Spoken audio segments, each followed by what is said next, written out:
কৃষক বন্ধু প্রকল্প কি সত্যি বন্ধ হয়ে যাচ্ছে, নাকি শুধু বাজেটের নাম উল্লেখ না থাকায় এই ধরনের আলোচনা শুরু হয়েছে? আর যদি কৃষক বন্ধু প্রকল্প বন্ধ হয়ে যায়, তাহলে যারা এতদিন এই প্রকল্পের সুবিধা পাচ্ছিলেন তাদের ভবিষ্যতে কি হবে? তারা কি সবাই পিএম কিষাণের আওতায় চলে আসবেন, নাকি অনেকেই এই সুবিধা থেকে বঞ্চিত হবেন?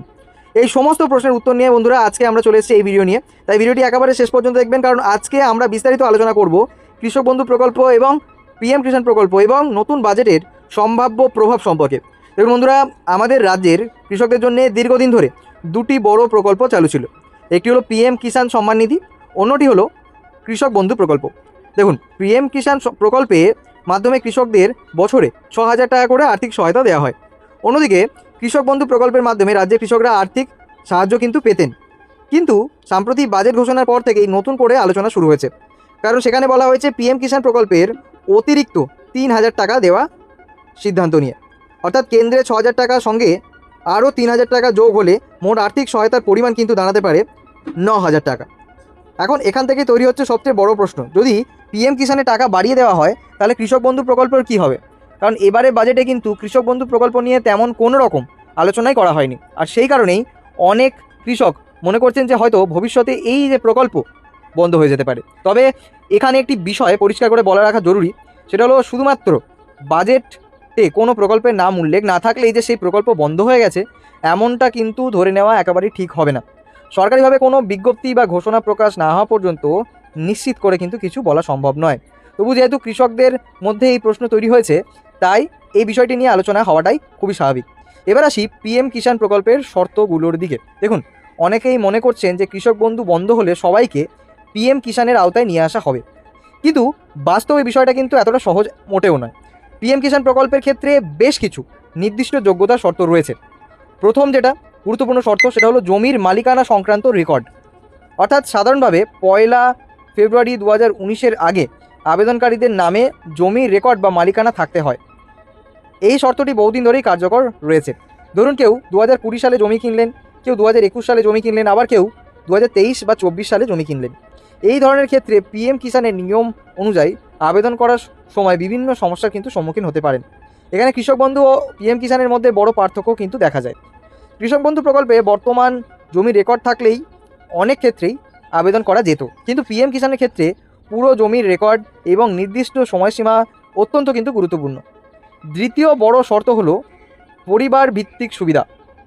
এটি পরিবার থেকে সাধারণত একজন সদস্য পিএম কিষাণের সুবিধা পান, কিন্তু কৃষক বন্ধু প্রকল্পে এমন অনেক পরিবার ছিল যেখানে একাধিক সদস্যের নামে জমি থাকলে তারা আলাদাভাবে কিন্তু সুবিধা পেতেন।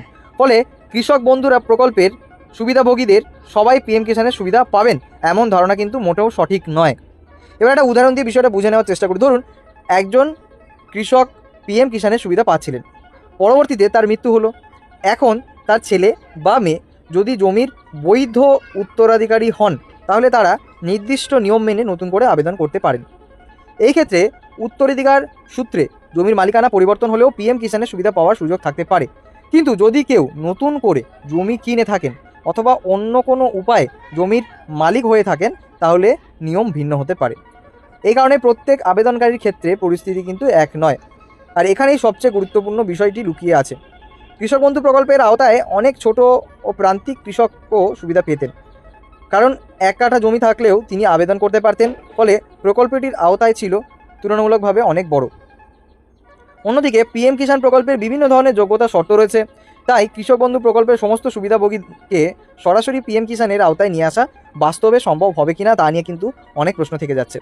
বর্তমানে সরকারি বা তথ্য যে নানান সূত্র থেকে আসছে, সে অনুযায়ী তাতে পিএম কিষাণ প্রকল্প আরও শক্তিশালী করার দিকে জোর দেওয়া হয়েছে। তবে কৃষক বন্ধু প্রকল্প সম্পর্কে ভবিষ্যতে সরকার কী সিদ্ধান্ত নেবে তা কিন্তু এখনও সম্পূর্ণরূপে স্পষ্ট নয়। তাই কোনো গুজব বা অসম্পূর্ণ তথ্যের উপর ভিত্তি করে, ঠিক আছে, সরকারি বিজ্ঞপ্তি এবং সরকারি ঘোষণার উপর নজর রাখুন। ঠিক আছে, নতুন কোনো আপডেট প্রকাশ হলে অবশ্যই আপনাদের সবার আগে কিন্তু আমাদের চ্যানেল থেকে আপনারা জানতে পারবেন। সুতরাং বন্ধুরা, ঠিক আছে, সঠিক সোর্স থেকে কিন্তু আমরা ইনফরমেশান কালেক্ট করি। আর সেই কারণে বলবো, যদি আমাদের চ্যানেল নতুন হয়ে থাকেন অবশ্যই চ্যানেলটিকে সাবস্ক্রাইব করে দিন এবং বেল আইকনটা প্রেস করে দিন, যাতে ফিউচারে নতুন নতুন বিভিন্ন প্রকল্পের যত রকমের আপডেট সবটাই কিন্তু পাওয়া যাবে আমাদের এই চ্যানেলে। তো বন্ধুরা, আজকের জন্য ভিডিওটি এখানেই শেষ করছি। আশা করি আপনারা সম্পূর্ণ বিষয়টা বুঝতে পেরেছেন। তাও একবার আপনাকে ছোটো একবার রিক্যাপ করে দিই। দেখুন বন্ধুরা, এই যে বর্তমান আমাদের যে এই জুন মাসে যে বাজেট ঘোষণা হলো, বর্তমান সরকারের আমাদের যে জুন মাসে বাজেট ঘোষণা হলো, সেখানে কিন্তু কোনোভাবেই কৃষক বন্ধু প্রকল্পের উল্লেখ ছিল না।